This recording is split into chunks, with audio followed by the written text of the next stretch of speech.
नमस्ते, नमस्कार। क्या हालचाल, कैसे हैं आप सभी प्यारे साथी। उम्मीद है सभी अच्छे होंगे। आपकी डेली करंट अफेयर जो चलती थी उसी का सेशन है। अभी 2 दिन तक आपकी डेली नहीं चल पाएगी, इसीलिए हमने 1 तारीख से आज 3 तारीख तक की करंट अफेयर्स है।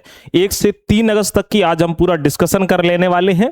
और उसके बाद में अगर हम बात करेंगे 2 दिन 6 तारीख तक, थोड़ा सा 1-2 दिन की इकट्ठी हो सकती है, फिर आपकी कंटिन्यू हो जाएगी। एक बार सभी प्यारे साथी सेशन को लाइक जरूर कर दीजिएगा।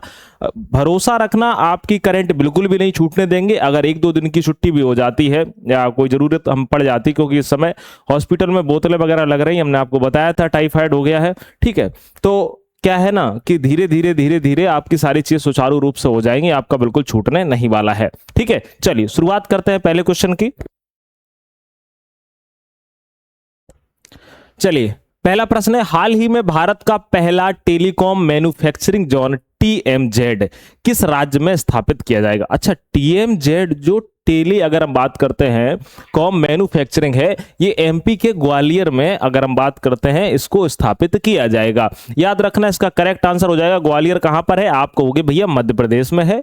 और भारत सरकार मध्य प्रदेश के ग्वालियर में देश का पहला दूरसंचार विनिर्माण क्षेत्र टीएमजेड बनाएगी। इसका एक उद्देश्य रहेगा कि मोबाइल फोन, 5G उपकरण और चिप जैसे टेलीकॉम उत्पादों का भारत में ही निर्माण करना, ताकि दूसरे देशों से आयात कम हो सके, यानी हम दूसरे देशों से ना ले सके इतना ज्यादा, हम आत्मनिर्भर भारत बन सकें इस वजह से।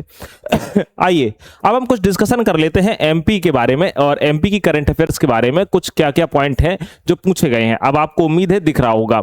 याद रखना, मध्य प्रदेश की नई स्पेस टेक पॉलिसी 2026 को राज्य सरकार ने स्वीकृति दी हुई है, ठीक है। एक बात और याद रखना, इनको आपको कॉपी में नोट नहीं करना है। आपको पता है कि 99 का जो बैच है वहां पर आपको कंप्लीट जनवरी से अभी तक की सारी करंट अफेयर्स और सारी चीजें मिल जाती हैं, बिल्कुल डिलीट नहीं होंगी। तो वहां पर ही आपको ये प्रतिदिन पीडीएफ मिल जाती है।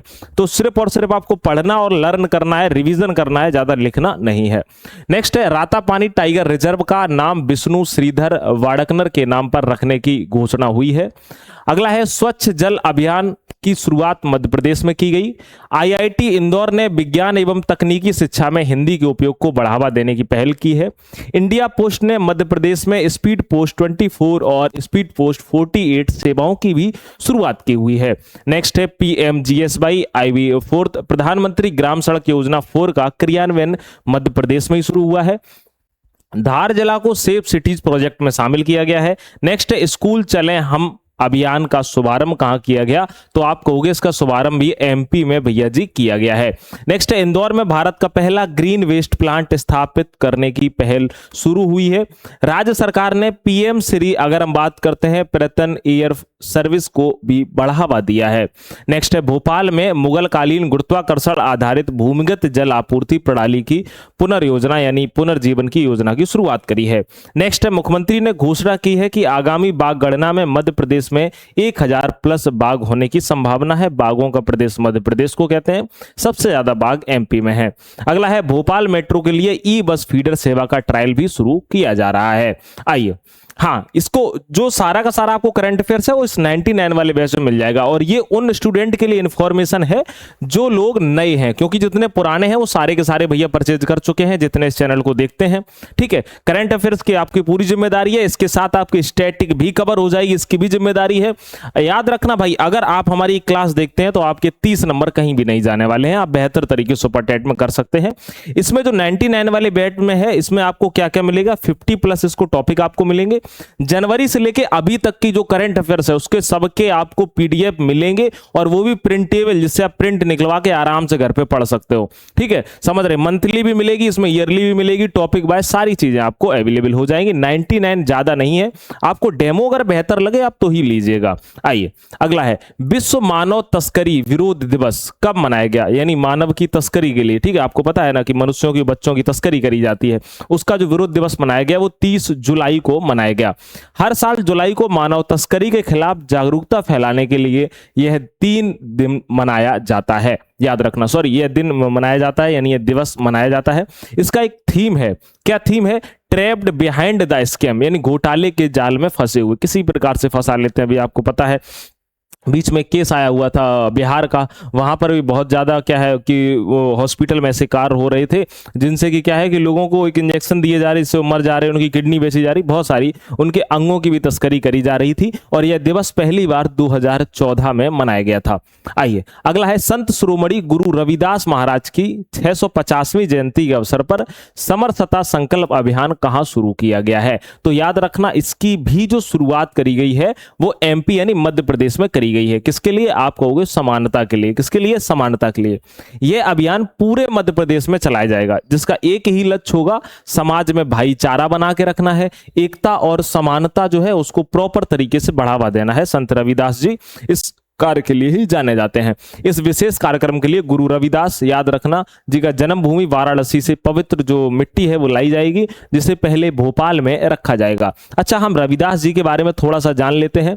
आइए बात करते हैं। गुरु रविदास जी की जन्म जो हुआ था 15वीं शताब्दी में माना जाता है, और इनका जन्म स्थान श्री गुरु रविदास जन्म स्थान मंदिर, सीर, गोवर्धनपुर, वाराणसी में हुआ।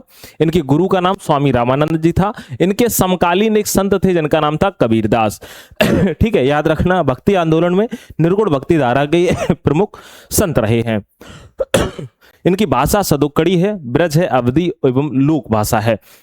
इनका व्यवसाय क्या था? चरमकारी, यानी जूते बनाने का कार्य करना, लेकिन संत जीवन इन्होंने अपनाया हुआ था और आज भी उनको लोग, बहुत सारे लोग मानते हैं। ठीक है, गुरु रविदास को जाति पाति का विरोध किया, इन्होंने बिल्कुल जाति धर्म को मानने की बात नहीं करी। उनका प्रसिद्ध आदर्श वाक्य था बेगमपुरा। याद रखना, उनका एक प्रसिद्ध कथन था, मन चंगा तो कठौती में गंगा। ठीक है, उनकी वाणी को गुरु ग्रंथ साहिब ने भी स्थान दिया गया है, और गुरु ग्रंथ साहिब ने उनके लगभग 40 पद का संकलित है। मीराबाई उन्हें अपना गुरु मानती हैं। किसको? गुरु रविदास जी को। आइए अगला है, हाल ही में जारी पर्यावरण प्रदर्शन सूचकांक ईपीआई 2026 में किस देश ने प्रथम स्थान प्राप्त किया है? तो याद रखना, एस्टोनिया ने इसमें पहला स्थान प्राप्त किया है। पर्यावरण प्रदर्शन सूचकांक, जिसको ईपीआई बोलते हैं। ठीक है, याद रखना कि दुनिया के देशों में उनके पर्यावरण की स्थिति के आधार पर यह रैंक देता है कि किस प्रकार से कैसा प्रदूषण है, पर्यावरण कितना साफ है, हमारा पर्यावरण कितना स्वच्छ है। याद रखना 2026 की इस रैंकिंग में एस्टोनिया पहले स्थान पर रहा है, बहुत अच्छी बात है। भारत की स्थिति काफी चिंताजनक है और वह 177 देशों की सूची में 176वें स्थान पर रहा है, यानी बात करें नीचे से टॉप कर रहा है भारत। और अगर हम बात करें प्रदूषण के मामले में, तो जो मानव ही है वो ही पर्यावरण का आतंकवादी भी कहा जाता है। ठीक है, भारत की किस मान्यता प्राप्त ऊंट की नस्ल पर हाल ही में विलुप्त होने का गंभीर खतरा मंडरा रहा है? इस ऊंट का नाम है मालवी ऊंट। याद रखना, ये मालवा क्षेत्र में पाया जाता है, व्हाइट कलर का ऊंट होता है। मालवी ऊंट भारत की एक देसी ऊंट की नस्ल है। यह मुख्य रूप से मध्य प्रदेश के मालवा क्षेत्र में पाई जाती है। इसे व्हाइट कैमिल भी कहते हैं, क्योंकि इसका रंग जो है ना अक्सर आपको सफेद देखने को मिलेगा। तो कुछ लोग बोलते हैं उच्च लेवल का गधा, गधा नहीं होता है। ठीक है, याद रख लीजिएगा। अगर हम बात करते हैं, ऊंट ढुलाई और परिवहन के लिए उपयोग माना जाता है, यानी कि अगर हम बात करें कि कोई सामान आमान ले जाने ले आने के लिए बहुत उपयोगी माना जाता है। यह नस्ल आज बहुत कम संख्या में बची है, इसके लिए इसके संरक्षण की भी प्रॉपर जरूरत है। भारत का सबसे संकटाग्रस्त पक्षी कौन सा है? ग्रेट इंडियन बस्टर्ड, जिसको गोंडावड़ के नाम से जानते हैं। राजस्थान का राज पक्षी, वो सॉरी राज एनिमल है। नेक्स्ट है सॉरी राज पक्षी है गोंडावड़, हाँ। नेक्स्ट है भारत का राष्ट्रीय जलीय जीव, जिसका नाम है गंगा डॉल्फिन। याद रखना, ये भी संकटाग्रस्त है। भारत का राष्ट्रीय पशु बंगाल टाइगर भी संकटाग्रस्त है। एशियाई शेर केवल गुजरात के गिर उद्यान में प्राकृतिक रूप में ही पाए जाते हैं। ठीक है, हंगुल की बात करें जम्मू कश्मीर में पाया जाता है। पिग्मी हॉग मुख्यतः असम में ही पाया जाता है। याद रखना, लाल पांडा सिक्किम, अरुणाचल प्रदेश, पश्चिम बंगाल के हिमालयी क्षेत्रों में पाया जाता है। ये सब एनसीईआरटी के फैक्ट है और संकटाग्रस्त है। ठीक है, घड़ियाल चंबल, गंगा और उनकी कुछ सहायक नदियों में ही पाया जाता है। सबसे ज्यादा घड़ियाल जो पाए जाते हैं वो चंबल नदी में पाए जाते हैं। ठीक है, इन सबकी जो पीडीएफ है वो आपको यहाँ पर मिल रही है, आप इसको जरूर परचेज कर लीजिए। अच्छा, याद रखना, इसके लिए आपको एक ऐप डाउनलोड करना पड़ेगा, वन डे एग्जाम स्टडी। ठीक है, वन डे एग्जाम स्टडी, और आप प्ले स्टोर पर जाओगे और ये लिखोगे, यहां मिल जाएगा। रजिस्ट्रेशन करेंगे, देन आप यहां पर क्या कर सकते हैं, आप बढ़िया तरीके से पहुंच सकते हैं। आइए वर्ष 2026 में इंडिया मोबाइल कांग्रेस आईएमसी का कौन सा संस्करण आयोजित किया जाएगा? आप कहेंगे भैया इसका है 10वां संस्करण। कौन सा संस्करण है? आप कहोगे भैया जी 10वां संस्करण का आयोजन किया जाएगा। इंडिया मोबाइल कांग्रेस आईएमसी का 10वां संस्करण 7 से 10 अक्टूबर 2026 तक नई दिल्ली के यशोभूमि कन्वेंशन सेंटर में होगा। इसकी जो थीम रहेगी वो सीमाओं पर परिविस्तार इसकी थीम का नाम है। इसका उद्देश्य है डिजिटल सेवाओं को तेजी से हर नागरिक तक पहुंचाना। समझ रहे हैं? आइए, विश्व बाघ दिवस हर साल कब मनाया जाता है? अच्छा, यहां से प्रश्न कुछ बनने की उम्मीद रह सकती है। हमने सारे फैक्ट डाले हुए हैं। आप कहोगे जो बाघ दिवस है वो 29 जुलाई को मनाया गया, और याद रखना बाघों के संरक्षण के प्रति जागरूकता फैलाने के लिए हर साल 29 जुलाई को यह बाघ दिवस मनाया जाता है। वर्तमान आंकड़ों के अनुसार भारत में कुल 3682 बाघ हैं, जिनमें सबसे ज्यादा 785 बाघ हैं मध्य प्रदेश में है। और बाघों की बहुत ज्यादा तस्करी हो रही है। इनकी खाल की हो रही है, इसके दांत की हो रही है, इसकी वोमेट की हो रही है, इसके नाखून की, यानी पूरी तरीके से अंतरराष्ट्रीय बाजार में तस्करी हो रही है। अब हम कुछ बताते हैं आपको। बाघ किस कैटेगरी में डाला गया है? International Big Cat Alliance IBCA में, और इसकी स्थापना भारत की पहल है 9 अप्रैल 2023 को नरेंद्र मोदी जी के द्वारा करी गई थी। आप कहोगे भैया जी IBCA में ये प्रजातियां पाई जाती हैं, टाइगर है, लायन है, तेंदुआ है, हिम तेंदुआ है, चीता है, जगुआर है और पूमा है। ये आपको सारे के सारे दिख रहे होंगे। याद रखना, इसमें कौन आता है? टाइगर बाघ आता है, शेर आता है, तेंदुआ, हिम तेंदुआ, चीता, जगुआर और प्यूमा। ये किसमें आते हैं? IBCA में, यानी इंटरनेशनल बिग कैट अलायंस, यानी एक कैट की ये प्रजातियों में आते हैं।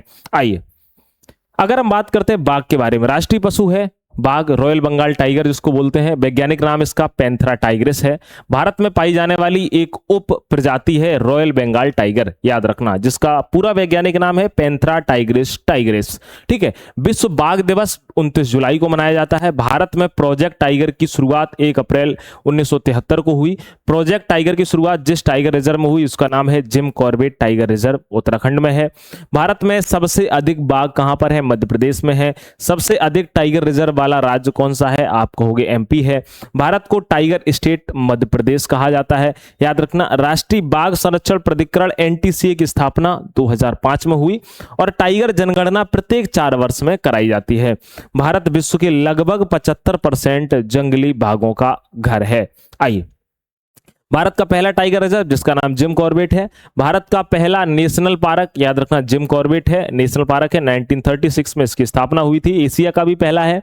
सबसे बड़ा टाइगर रिजर्व है, आप कहोगे नागार्जुन सागर, जिसको श्रीशैलम आंध्र प्रदेश और तेलंगाना के बॉर्डर पर है।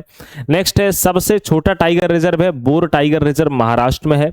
अगर हम याद रखना UNESCO world heritage tiger reserve कौन सा है? आप कहोगे भैया याद रखना सुंदरवन, काजीरंगा और मानस। नेक्स्ट याद रखिएगा मैंग्रोव फॉरेस्ट में पाए जाने वाला टाइगर कौन सा है? सुंदरवन टाइगर रिजर्व है, और यहां पर सुंदरी टाइगर और सुंदरी वृक्ष भी पाए जाते हैं। आइए, नेक्स्ट है कम्पटियर फाउंडेशन की report India's next growth frontier के अनुसार 2023 में भारत की वैश्विक रैंकिंग क्या रही है? तो आप कहोगे भाई 57 नंबर की रही है। कौन सी रही? 57 नंबर की। इस रिपोर्ट के अनुसार भारत की वैश्विक प्रतिस्पर्धात्मक में बड़ा सुधार हुआ है। भारत 2010 में 82वें स्थान पर था, जो 2023 में छलांग लगाकर 57 पर पहुंच गया है, यानी सुधार हुआ है। GST और व्यापार नियमों में सरलता यानी इजी ऑफ डूइंग बिजनेस जैसे सुधारों में इसमें एक बड़ी भूमिका निभाई है। बताया जाता है कि मेक इन इंडिया पहल का भी इसमें काफी योगदान है। अगला है कॉमनवेल्थ गेम CWG 2026 में पैरा एथलेटिक्स में देश के लिए पहला स्वर्ण पदक किसने जीता है? इंपॉर्टेंट प्रश्न है। यह जीता है शर्मिला धनखड़ ने। किसने जीता है? शर्मिला धनखड़ ने। ग्लासगो स्कॉटलैंड में आयोजित कॉमनवेल्थ गेम 2026 में शॉट पुट F57 स्पर्धा में 9.81 मीटर का थ्रो करके स्वर्ण पदक जीता है, और यह राष्ट्रमंडल खेलों के इतिहास में पैरा एथलेटिक्स में भारत का पहला स्वर्ण पदक है। अब हम कॉमनवेल्थ के बारे में सारा का सारा इंफॉर्मेशन जान लेते हैं। कॉमनवेल्थ गेम्स 2026 जो ग्लासगो में हुए, कॉमनवेल्थ गेम का इसका आयोजन ग्लासगो स्कॉटलैंड में हुआ है। इस गेम्स का कब आयोजित किया गया? 23 जुलाई से 2 अगस्त तक। यह कॉमनवेल्थ गेम्स का कौन सा संस्करण है? 23वां है। कॉमनवेल्थ गेम 2026 में कितने राष्ट्र क्षेत्रों ने भाग लिया है? 741। लगभग कितने खिलाड़ियों ने भाग लिया है? 3000 खिलाड़ियों ने भाग लिया है। कॉमनवेल्थ गेम 2026 में कितने खेल शामिल थे? आप कहेंगे भैया 10 खेल शामिल थे। कॉमनवेल्थ गेम 2026 में भारत का कुल पदक प्रदर्शन 39 पदक, यानी कि अगर हम बात करते हैं जिसमें 13 स्वर्ण, 17 रजक और 9 कांस्य है। पदक तालिका में भारत का स्थान 4th नंबर पर है, इंपॉर्टेंट याद रखना। भारत के लिए सर्वाधिक पदक दिलाने वाला खेल कौन सा है? मुक्केबाजी है। 2 पदक जीतने वाले भारतीय खिलाड़ी कौन है? गुलवीर सिंह है। लगातार तीसरा कॉमनवेल्थ स्वर्ण जीतने वाली भारतीय खिलाड़ी कौन है? मीराबाई चानू है। डेकाथलॉन में ऐतिहासिक पदक जीतने वाले भारतीय तेजस्वी शंकर हैं। कॉमनवेल्थ गेम 2030 की मेजबानी कौन करेगा? अहमदाबाद करेगा। कॉमनवेल्थ गेम 2026 की मेजबानी पहले किसे मिली थी? विक्टोरिया ऑस्ट्रेलिया को मिली थी, जिसके बाद उसने अपना नाम वापस ले लिया। ग्लासगो ने इससे पहले कॉमनवेल्थ गेम कब आयोजित किए थे? 2014 में। कॉमनवेल्थ गेम 2026 में पैरा स्पोर्ट्स कितने खेलों में शामिल थे? 6 खेल में। कितने प्रमुख प्रतियोगिता स्थल थे? आप कहोगे 41 थे। आधिकारिक मेजबान शहर कौन था? ग्लासगो है। कॉमनवेल्थ गेम का आयोजन कितने वर्ष के अंतराल पर होता है? तो प्रत्येक, अगर हम बात करते हैं 4 ईयर। अच्छा, अगला प्रश्न है हमारा, कह रहा है हाल ही में किस दक्षिण अमेरिकी देश ने औपचारिक रूप से अंतरराष्ट्रीय आपराधिक न्यायालय आईसीसी से अपनी सदस्यता वापस लेने की घोषणा करी हुई है? तो आप कहोगे भाई किससे? आप कहोगे भाई वेनेजुएला ने। याद रखना, वेनेजुएला ने आईसीसी से बाहर निकलने का फैसला किया है और इसकी संयुक्त राष्ट्र यूएन को दी है, इसकी जानकारी दी हुई है। वेनेजुएला का कहना है कि यह अदालत निष्पक्ष नहीं है, यानी सही समझौता नहीं करती है, सही निपटारा नहीं करती है और राजनीतिक दबाव बनाने के लिए इसका इस्तेमाल भी किया जा रहा है। आईसीसी एक ऐसी संस्था है जो नरसंहार और युद्ध अपराध जैसे गंभीर मामलों की जांच करती है। आइए, अगर हम बात करते हैं आईसीसी के बारे में, इंटरनेशनल क्रिमिनल कोर्ट, इसका हिंदी में नाम है अंतरराष्ट्रीय आपराधिक न्यायालय बोलते हैं। इसकी स्थापना 1 जुलाई 2002 को हुई थी। आधार संधि की बात करें तो आप कहोगे रोम स्टैच्यू 1998 में। मुख्यालय इसका द हेग में है। इसकी प्रकृति कैसी है? आप कहोगे स्थायी है, परमानेंट है, अंतरराष्ट्रीय न्यायालय। याद रखना, मुख्य इसका उद्देश्य क्या है? गंभीर अंतरराष्ट्रीय अपराधों के दोषियों पर मुकदमा चलाना। आईसीसी किन 4 अपराधों की सुनवाई करता है? आप कहोगे नरसंहार की, मानवता के विरुद्ध अपराध की, युद्ध अभ्यास की और आक्रामक का अपराध की। ठीक है, आइए, भारत का पहला समर्पित सैन्य चिकित्सा विभाग, याद रखना भाई, डिपार्टमेंट ऑफ मिलिट्री मेडिसिन, कहां शुरू किया गया है? तो उसकी पहले साथियों शुरुआत करी गई है कहां पर? लखनऊ में। और लखनऊ में आपको यह भी पता होगा कि राजनाथ सिंह ने सौर वाटिका का उद्घाटन भी किया था। हालांकि हम सैन्य चिकित्सा विज्ञान के अगर विभाग की बात करते हैं तो रक्षा मंत्री राजनाथ सिंह ने 29 जुलाई 2026 को लखनऊ की अगर बात करते कमांड अस्पताल में इस विशेष विभाग का उद्घाटन किया है। यह भारत का पहला ऐसा विभाग है जो पूरी तरीके से सैन्य चिकित्सा पर भी केंद्रित है। इसका एक उद्देश्य है युद्ध में घायल सैनिकों का बेहतर इलाज और नई चिकित्सा तकनीक विकसित करना, और जो कुछ पूर्व सैनिक हैं और उनको कोई गंभीर बीमारियां हो जाती हैं उनका इलाज करना। आइए, प्रधानमंत्री नरेंद्र मोदी ने 29 अप्रैल 2026 को गंगा एक्सप्रेस वे का उद्घाटन भी किया है। मेरठ मेट्रो के प्रथम चरण का उद्घाटन 22 फरवरी 2026 को हुआ है, इंपॉर्टेंट है। दिल्ली मेरठ आरआरटीएस के शताब्दी नगर स्टेशन का उद्घाटन 22 फरवरी 2026 को किया गया है। Mumbai LTT Ayodhya cantt Amrit Bharat express का शुभारंभ अप्रैल 2026 में हुआ है। ये कुछ इंपॉर्टेंट करंट भी थी।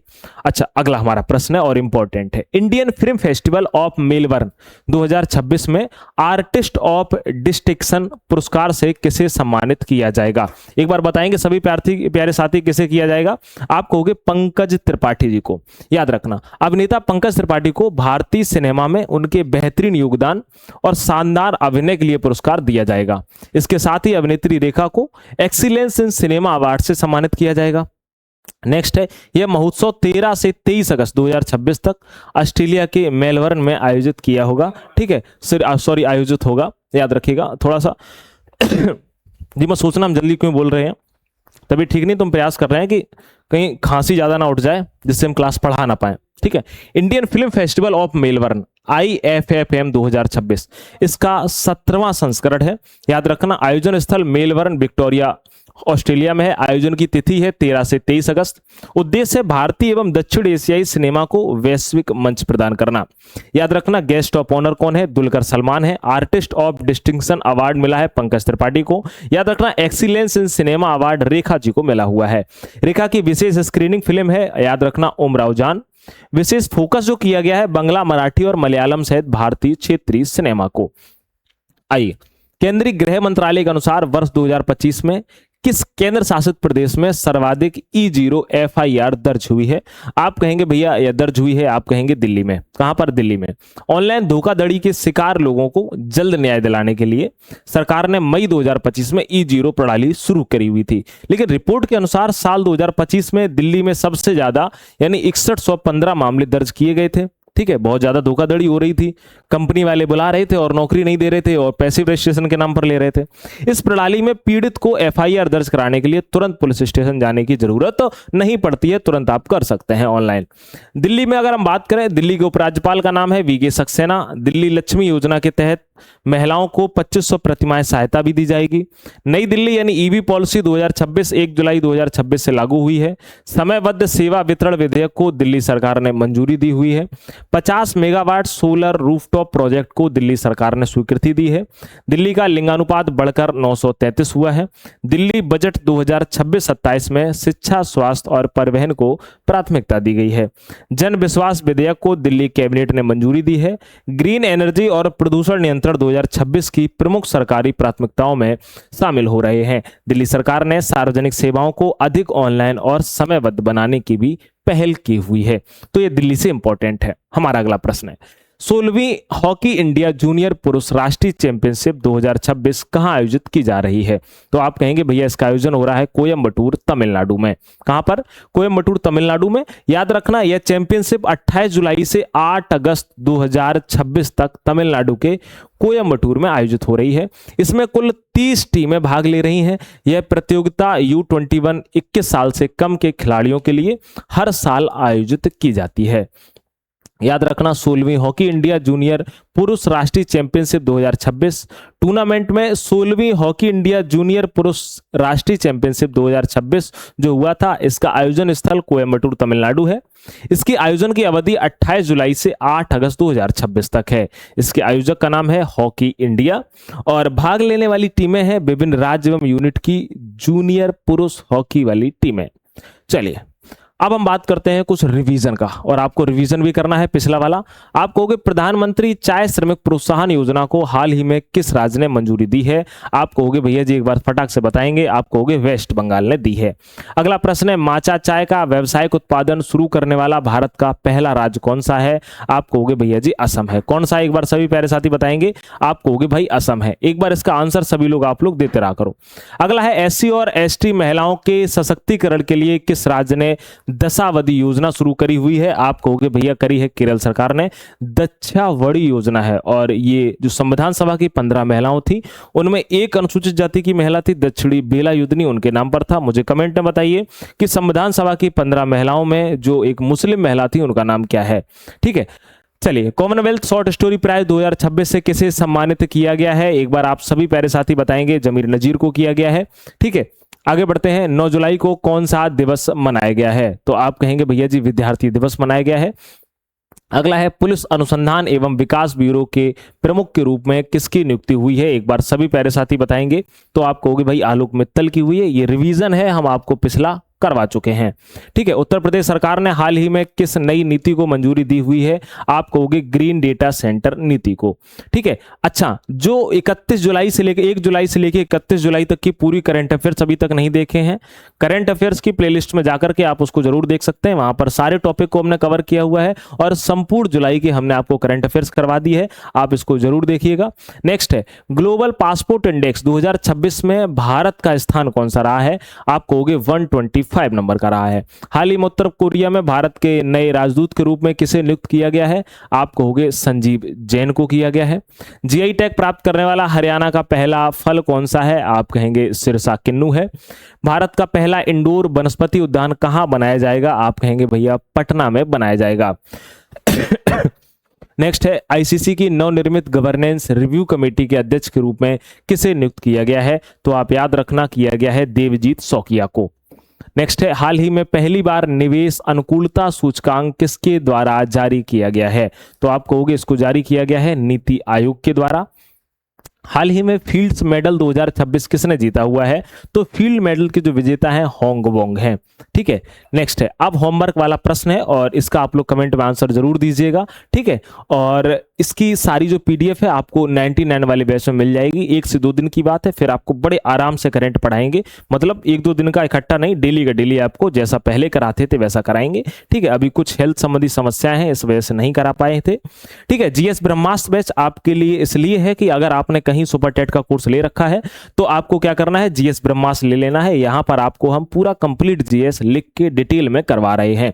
भरोसा रखना कि बेहतर तरीके से हो जाएगा, लेकिन याद रखना अगर आपने संकल्प बैच लिया है, जो कि इस समय ऑफर चल रहा है संकल्प बैच पर, और संकल्प बैच जो है सुपर टेट का है, वो अगर आपने पहले साथियों अभी खरीदा हुआ है तो आपको कोई भी बैच लेने की जरूरत नहीं है। करंट अफेयर्स और जीएस ब्रह्मास्त्र दोनों आपको इसमें फ्री मिलने वाले हैं। ठीक है, मुलाकात हम आपसे अगली क्लास में करेंगे। अपना ख्याल रखिएगा, स्वस्थ रहिए, मस्त रहिए, जिंदाबाद जबरदस्त रहिए। नमस्कार।